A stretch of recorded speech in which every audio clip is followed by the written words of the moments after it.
Армысыздар, құрметті қазақстандықтар, құрметті жетісулықтар. Біз бүгін Кербұлақ ауданы Жайнақ Батыр атындағы ауылдамыз. Белгілі бір арыз шағыммен келіп тұрмыз. Қазір арыз шағымның иелері өзінің уәждерін айтатын болады. Мен Ешмұхамбет Дидар Әленұлының анасымын. Жайнақ Батыр ауылы, Кербұлақ ауданы, Жетісу облысы, Кербұлақ ауданы, Жайнақ Батыр ауылының Абай көшесі 24-інде тұрамын.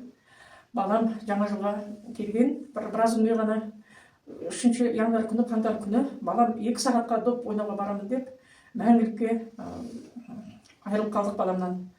Сол күні өзі жеке ойында ештеңе жоқ, сап-сау доп көріп жатқан жерінен Бөрібай Әділ шақырып алады да сөйлесеміз деп шақырып алып, жаңағы қараңғы жерге, тар жерге, қыздардың шешінетін жерінде свет болмаған сол жерге шақырып алып кіріп пышақтап өлтіреді.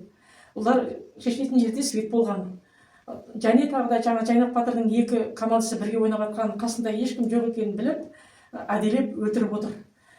Жолда Қоғал ауылынан әделеп пышақ сатып алған. Пышақ сатып алып, қасақана жеке шақырып алып, қараңғы жерге барып өлтіргенін біліп тұрып, тергеуде толық куәгерлер шақырылмаған, қабылдаған медсестраны шақырмаған, жаңа дәрігер ауруханаға дейін қайтыс болып кетті деген анықтама берген. Куәгерлер, көтеріп баратқан куәгерлердің бәрі машинеге отырмай қорылап жүріп кеткенін айтқан. Сарапшы жаңағы пышақты бар күшімен тыққандықтан тоқ ішегін, аш ішегін, асқазанын, жүрек қолқасын кесіп кеткенін бәрін біле тұра, сарапшы сондай қорытынды беріп отыр.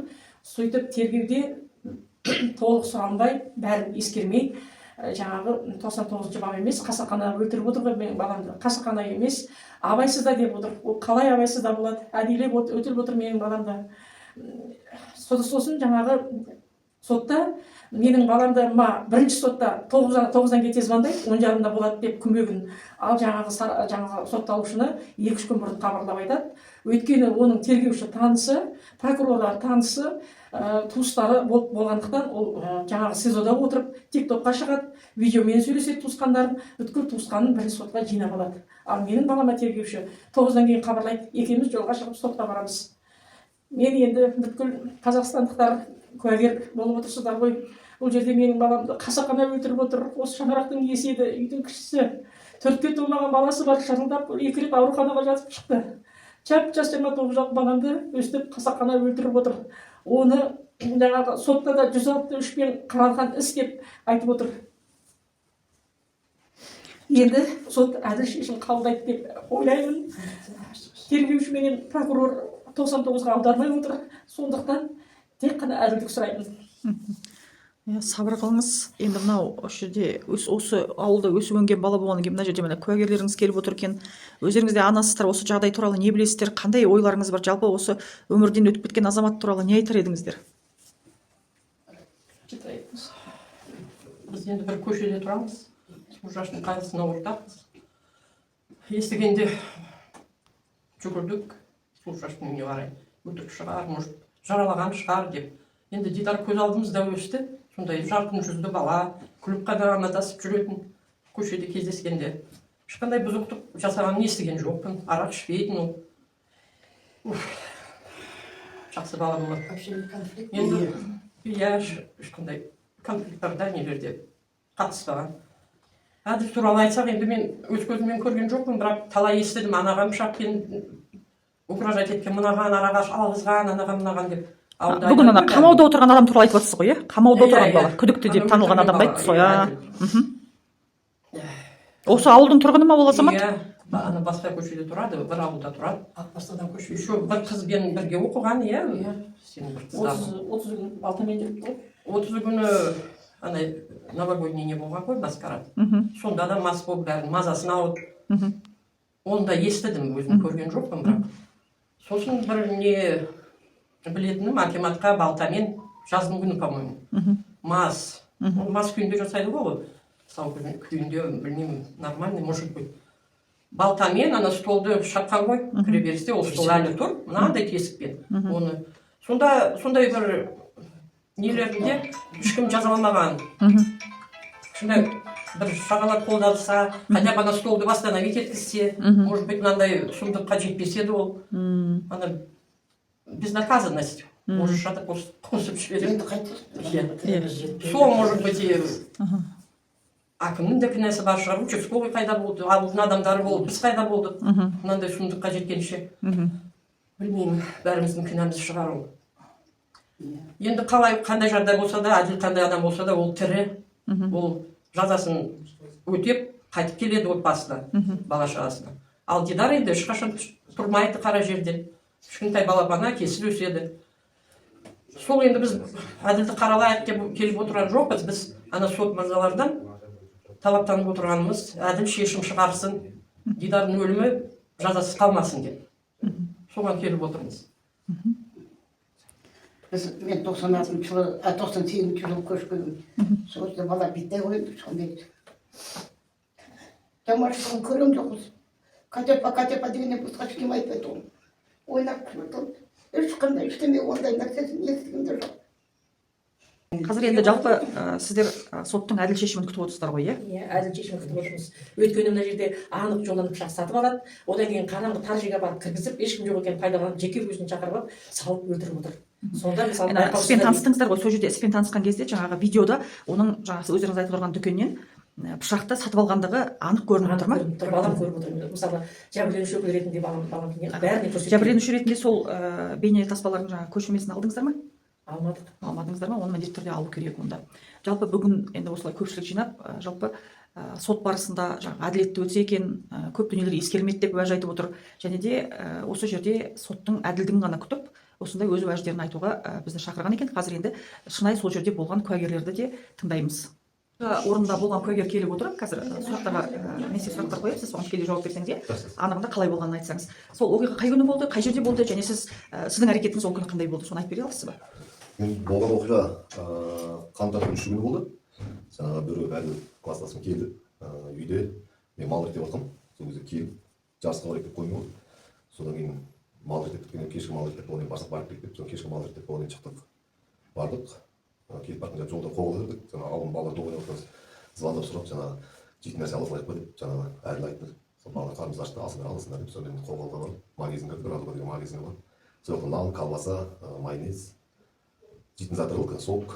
Сонымен жаңағы сок нан алып, неден шығып кеттім, жаңағы магазиннен. Ол артынан өзі төлеп, артынан шықты. Сонымен Талдықорған ауылына бардық.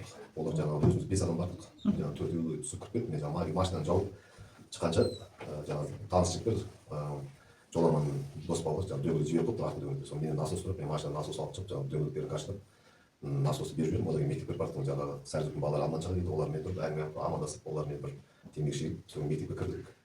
Сол мектепке кіргеннен кейін бір 3 минуттан кейін ба, 2 минуттан кейін ба жаңағы Талдыбұлақтан Асқар деген жігіт жүгіріп шықты. Осылай Жайнақтың баласын пышақтап тастады деп. Мен басын түсінбей қалдым, жүгіріп барып не болып қалдық деп. Осылай Жайнақтың баласы әлі бөліп пышақтап тастады. Кімді пышақтап тастады дедім, білмеймін, Жайнақтың баласы деп. Сонымен жүгіріп барып жаңағы қаяқты пышақтады деген развилка жүгіріп бардым. Сол развилка кіріп барсам жаңағы Дидар жатыр. Сол Дидар сен номер сылады деп. Соны әлі деп мынау ауылдың баласы оны естемейді. Не үшін пышақтадың сен? Ауылдың баласы деп тұрып, өзі агрессивный тұрып, жаңағы ашуланып тұрып, өзіме жаңағы жүгіріп секіріп, жаңағы пышағын шығарып, менімен бірге жүріп жүре бер деп. Бермесе мен шықпай жүріп алда ұстап, жаңағы қасымда жүрген тағы да балалар пышақ тапсамасын деп. Өзіме де бірдеңе істеп қоймасын деп, қолына пышағын тартып жуып. Сонымен жаңағы Дидар жатса кейін ауылдың баласы болғаннан кейін қарап тұрмын.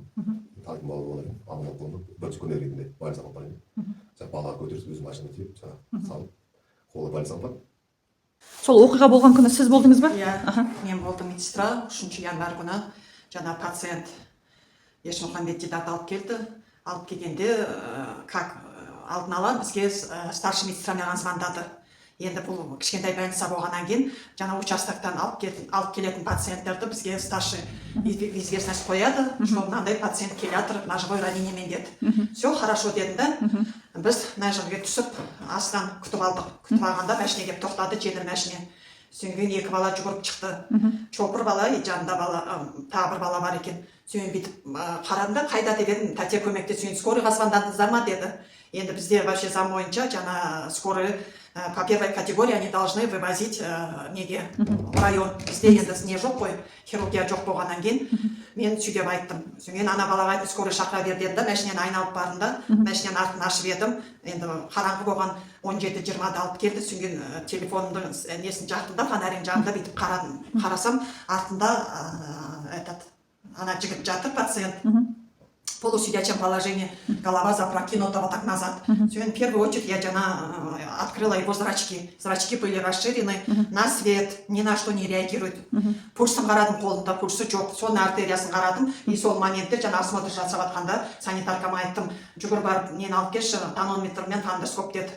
Соның арасында жаңа пока сол моментте я должна в известность поставить врача, этого участковых. Сол моментте звондадым, врачқа звондадым, тезірек келіңіз, өсті пациент алып келді, бірақ та уже биологическая смерть наступила дедім.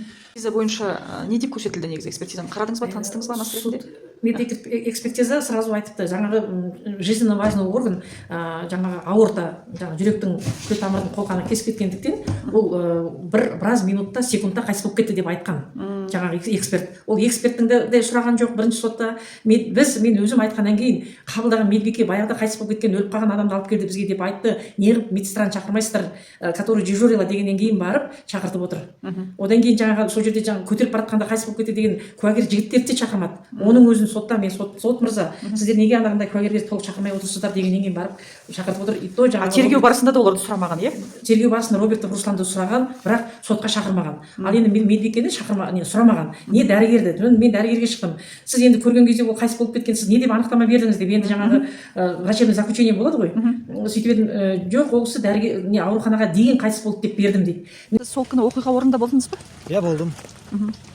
Қалай болған баяндап бере аласыз ба қысқаша? Баяндап бере аламын. Мен сағат 4-тен кетерде малдарды қамадым да, соны барып волейбол көрейін деп барамын. Балам айтты, ертең кішкентай балам. Волейбол болып жатыр екен деп. Волейбол қай жерде болды? Мектепте, спортзалда. Мектепте, спортзалда, иә? Оқиға орны спортзал ма сонда? Спортзалда, раздевалкасында ғой. Раздевалкасында? Женский раздевалка, қыздан раздевалкасында. Мен кірген соны болған 1-2 минут, 5 минутта болған жоқ шығар. Сол балалармен амандасып өйтіп тұрған, спортзалдың аузында бір команда ойнап жатыр екен, сосын жаңағы не командасы ойнап жатыр деді. Сосын мешать етпей қойын деп аузында тұрған ғой ержан. Дедім да, соны балалар алдым, балалар келіп амандасты. Қасымда Асқат деген бала болды, келіп амандасты, Қазақстанға. Сөйтіп тұрғанда жаңағы Адил ма? Сол келіп қасымда тұр екен. Мен аяқта бір адамды өлтіріп қойдым деді. Бір адамды өлтіріп қойдым деді ма? Жынды ма, қадай, не болды деп жүгірдім мен, өлтіріп қойдым дегенде қарап тұрмайсың. Ауылдың баласына екен. Мен ойладым, мен біреуді бір ұрып қалдырған шығар. Өйткені дәу ғой. Қайырда деп мына жерде деді. Жаңағы раздевалкасына ашсам, бір бала жатыр екен. Тіземенші, басы жерге тақалған. Мынаған не болды деп сөйтіп едім, мен болған пышақта болған. Сөйтсем артында тұр екен. Армысыздар, құрметті қазақстандықтар, құрметті жетісулықтар. Біз бүгін мына Кербұлақ ауданында Жайнақ Базар атындағы ауылға барып қайттық. Арыз шағым келіп түскен. Бір отбасының бір мүшесі өмірден өтіп кетті. Яғни ол кісілердің ойы бойынша қасақана өлім болды дейді. Яғни 29 жастағы Дидар есімді жігіттен айырылып қалған екен. Сол тергеу барысында көптеген жаңағы кемшіліктер болды деп есептеп тұр.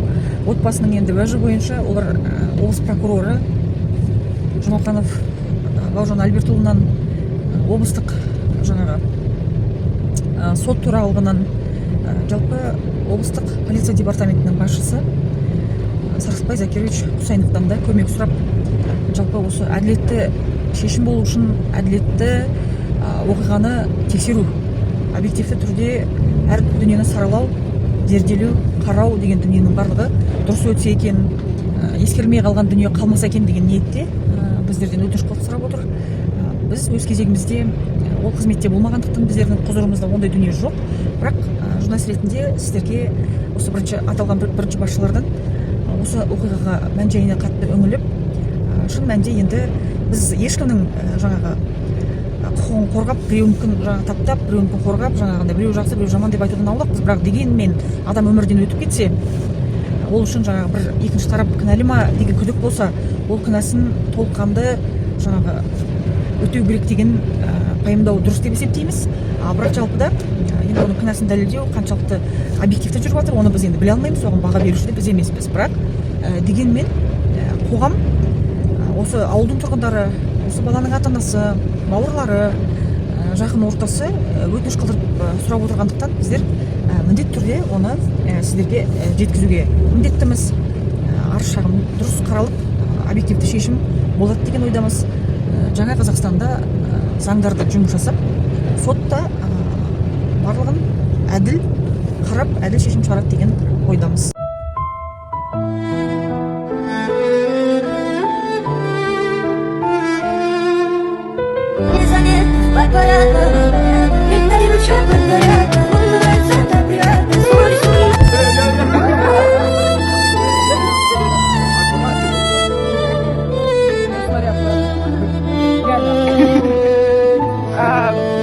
беріп қойдым